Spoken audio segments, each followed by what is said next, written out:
tell us a story about the woman when you went to, I believe it was Eastern Europe, and you had just done your dissertation based on the Kalam argument. She was a physicist from the Eastern Bloc. This is when communism was dominant in Eastern Europe, and you met her at a conference. Tell them what happened. Right. I think that's a great story. We were both in Germany. She was a Polish physicist and was in Germany on a Humboldt fellowship, as I was. And at the conference, these Humboldt fellows will ask each other, well, what's the subject of your research? And most of these people were molecular biologists and nuclear physicists and so forth.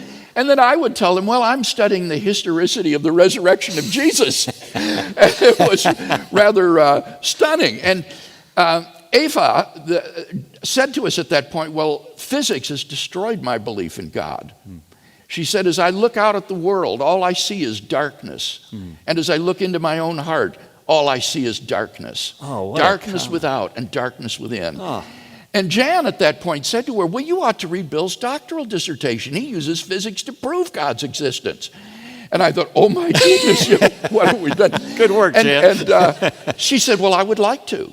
So we gave her my unpublished doctoral thesis from the University of Birmingham. And over the next few days as she read it, she became more and more excited. She said, I know these physicists that you're quoting. These are colleagues of mine.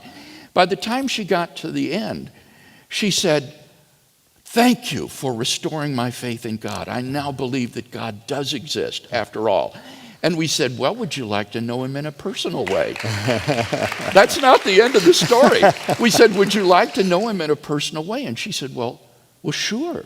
And we said, okay, meet us tonight for dinner at this restaurant down in the town, and we'll share with you how you can know God as a personal reality. And so Jan and I spent that afternoon making a handmade 4 spiritual laws from memory.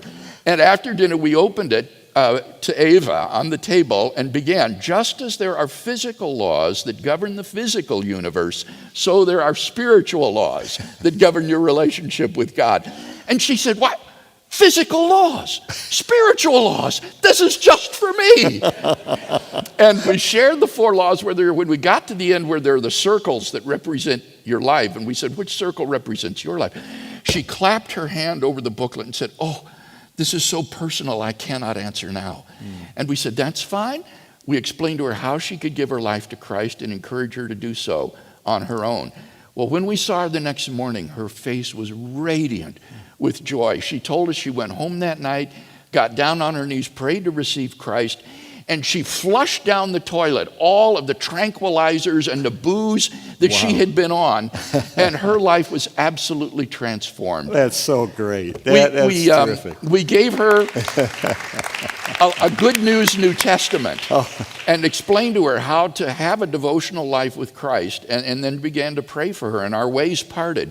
But when we saw her again at a conference several months later, she was still walking with the Lord, and she said that her most precious possessions were her Good News Bible and her handmade 4 spiritual laws. The power of apologetics that God can use to touch a brilliant physicist with the evidence for the faith. That's fantastic.